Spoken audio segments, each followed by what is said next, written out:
इस धरा पे जो भी जन्मा है उसका नाश होना तो तय है। जो भी इस दुनिया में आया है उसे एक दिन जाना ही पड़ता है, क्योंकि मृत्यु एक अटल सत्य है जिससे कोई भी बच नहीं सकता है। लेकिन आज हम जो आपको बताने वाले हैं उससे आप हैरान हो जाएंगे। नमस्कार मित्रों, स्वागत है आपका जीवन और आध्यात्म में। तो इस प्रश्न का उत्तर लगभग सारे व्यक्ति को जानने की उत्सुकता रहती है। यह प्रश्न सबके मन में एक पहेली सा बना हुआ है। आज हम आपको बता दें कि आखिरकार मरने के बाद आत्मा 24 घंटे के बाद फिर से अपने सौ के पास वापस क्यों लौट के आती है। हम इसी बात पर प्रकाश डालने वाले हैं कि आखिरकार मरने के बाद आत्मा 24 घंटे के बाद फिर से अपने शव के पास क्यों लौट के आती है। तो जो भी मैं आपको जानकारी देने वाली हूँ वो गरुड़ पुराण से संबंधित है।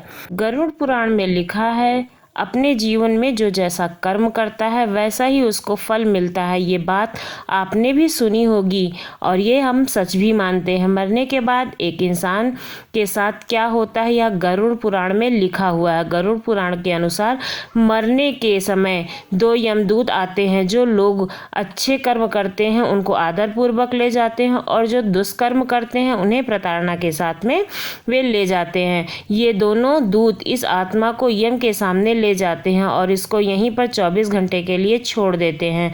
यहाँ पर इनके गलत कर्मों को दिखाया जाता है और फिर 24 घंटे बाद इनको 13 दिन के लिए वापस वहीं छोड़ दिया जाता है जहाँ से इन्हें लाया गया होता है। 13 दिन तक इनकी सभी क्रियाविधि संपन्न होने के बाद इन्हें वापस यमलोक लाया जाता है। जब आत्मा वापस आती है अपने घर में, वो अपने परिजनों को रोते हुए देखती है, बिलखते हुए देखती है तो उन्हें चुप कराने की कोशिश करती है, लेकिन कोई सुनता नहीं है, समझता नहीं है, वो किसी को दिखाई भी नहीं देती है।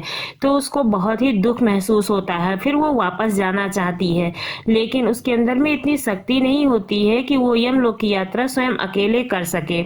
लेकिन जो 13 दिन तक उसके लिए पिंडदान किया जाता है, यानी कि जो उनका क्रियाकर्म होता है उसमें जो हम एक एक दिन उन्हें पिंडदान करते हैं उससे उन्हें बल मिलता है और उनके शरीर का निर्माण होता है। फिर यमलोक से यमदूत आते हैं और उनके साथ वो आत्मा चली जाती है। लेकिन अब आपके मन में ये प्रश्न उठ रहा होगा कि जिनका क्रियाकर्म नहीं होता है वो कैसे जाते होंगे। तो बता दें कि उनको यमदूत जबरदस्ती ले जाते हैं, ये ऐसा गरुड़ पुराण में लिखा है। लेकिन अगर हम उनके क्रियाकर्मों को पैसा मांग कर किसी से करते हैं तो उन्हें कभी भी शांति नहीं मिलती है। उस आत्मा को ये लगता है कि अगर मैंने ये अपने आप ही भोगा होता, हमारे परिवार वाले ना भोगे होते तो फिर हमें कितना अच्छा होता। उनको ये बुरा लगता है जब उनके परिवार वाले कर्ज लेकर उनके क्रियाकर्म को करते हैं और उन्हें जिन लोगों को मजबूर किया जाता है कि वो किसी से कर्ज लेकर क्रियाकर्म करें, तो जो लोग उन्हें मजबूर करते हैं उनको भी कभी भी यमदूत क्षमा नहीं करते हैं। हमें कोशिश करनी चाहिए कि जो हमारे मृतक जन हैं उनका अंतिम संस्कार हमें करना चाहिए।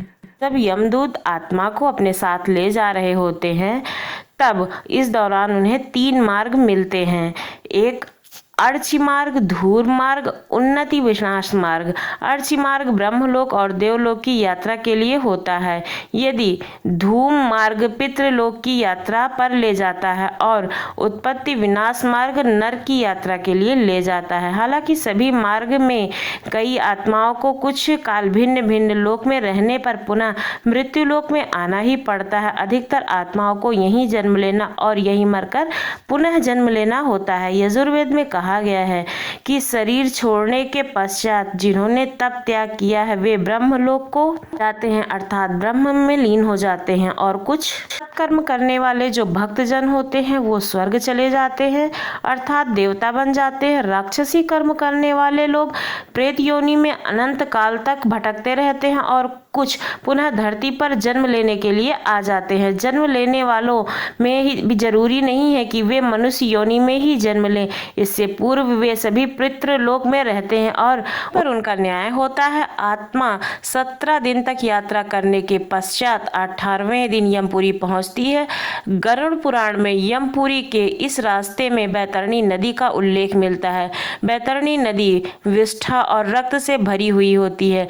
जिसमें गाय को दान दिया है वह बैतरणी नदी को आसानी से पार कर जाता है, यमलोक पहुंच जाता है। अन्यथा इस नदी में वे डूबते रहते हैं और यमदूत उन्हें निकालकर धक्का देते रहते हैं।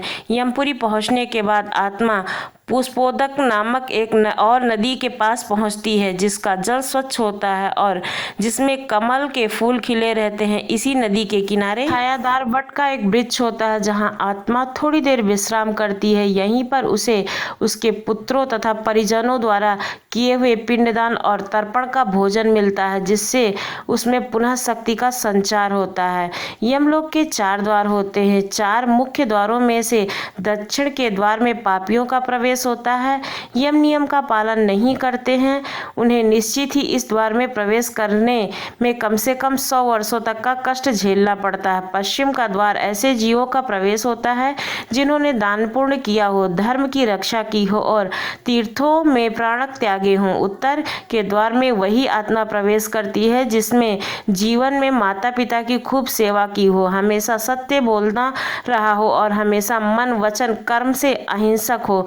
पूर्व के द्वार में उस आत्मा का प्रवेश होता है जो योगी, ऋषि, सिद्ध और सुबुद्ध हैं। इसे स्वर्ग का द्वार कहते हैं। इस द्वार में प्रवेश करते ही आत्मा का गंधर्व, देव और अप्सराओं से स्वागत होता है। गरुड़ पुराण में ये भी लिखा है कि जब कोई व्यक्ति मरता है तो सबसे पहले वह गहरी नींद की हालत में ऊपर उठने लगता है। जब आंखें खुलती हैं तो वह स्वयं की स्थिति को समझ नहीं पाता है। कुछ जो होशवान होते हैं वे समझ जाते हैं। मरने के 12 दिन के बाद यमलोक के लिए उसकी यात्रा शुरू होती है। वह हवा में स्वतः ही उठता जाता है। जहाँ रुकावट होती है वहीं उसे यमदूत नजर आते हैं और उसे ऊपर की ओर धक्का देते हैं। आत्माओं के मरने की दिशा उसके कर्मों और मरने की तिथि के अनुसार तय होती है। जैसे कृष्ण पक्ष में देह छोड़ दी है तो उस काल में दक्षिण और उसके पास के द्वार खुले होंगे, लेकिन यदि शुक्ल में देह छोड़ी है तो उत्तर और उसके आसपास खुले होते हैं। लेकिन जब कोई नियम काम नहीं करता, जबकि व्यक्ति पाप से भरा हुआ होता है, शुक्ल में मरकर भी वह दक्षिण दिशा में ही गमन करता है। कहते हैं कि उत्तरायण में मरने वाला 4 द्वारों, 7 तोरणों तथा पुष्पोदक, वैवस्वत आदि सुरम्य नदी से पूर्ण अपनी पुरी से पूर्व और पश्चिम तथा उत्तर के द्वार में प्रविष्ट होने वाले पुण्यात्मा को भगवान विष्णु के दर्शन होते हैं जो शंख, चक्र, गदा, पद्मधारी, चतुर्भुज, नीलाभ रूप में अपने महाप्रसाद में रत्नासन पर दर्शन देते हैं। ऐसी शुभ आत्मा स्वर्ग का अनुसरण करती है और उसे शक्ति व स्थिरता मिलती है। स्वर्ग में रहने के पश्चात वह किसी अच्छे समय में पुनः अपने कुल और स्थान में जन्म लेती है। दक्षिणायन में मरने वाले जो लोग पापी और अधर्मी हैं, जिन्होंने जीवन भर शराब, मांस और स्त्री गमन के अलावा कुछ और नहीं किया है, जिन्होंने धर्म का अपमान किया है और जिन्होंने कभी भी धर्म के लिए पुण्य का कोई भी नहीं किया है, वे मरने के बाद स्वतः ही दक्षिण दिशा की ओर खींच लिए जाते हैं। ऐसे पापियों को सबसे पहले तप्त लौह द्वार तथा पूरा शोषित क्रूर पशुओं से पूर्ण वैतरणी नदी पार करना होता है। पार करने के बाद दक्षिण द्वार से भीतर आने पर वे अत्यंत विशिष्ट सरोवर के समान नेत्र वाले, धूम्रवर्ण, प्रलय मेघ के समान गर्जन करने वाले, ज्वालामय रोमधारी, बड़े तीक्ष्ण प्रज्वलित दंड युष सालंसी जैसे नखों वाले, चर्म वस्त्रधारी, कुटिल भ्रुकुटी भयंकर वेश में यमराज को देखते हैं, जहां घोरतर पशु तथा यमदूत उपस्थित मिलते हैं। यमराज हमेशा सदा शुभ कर्म की आशा करते हैं, लेकिन जब कोई ऐसा नहीं कर पाता तो भयंकर दंड द्वारा जीव को शुद्ध करना ही उनके लोक का मुख्य कार्य होता है। आपको यह जानकारी कैसी लगी जरूर बताइएगा। आशा करती हूँ आपको ये बात समझ में आ गई होगी कि मृत्यु के बाद में का क्या होता है। आपको अगर ये जानकारी अच्छी लगी हो तो चैनल को सब्सक्राइब कीजिए। इसी तरह की नई नई जानकारियों के लिए आप लोगों का बहुत बहुत धन्यवाद।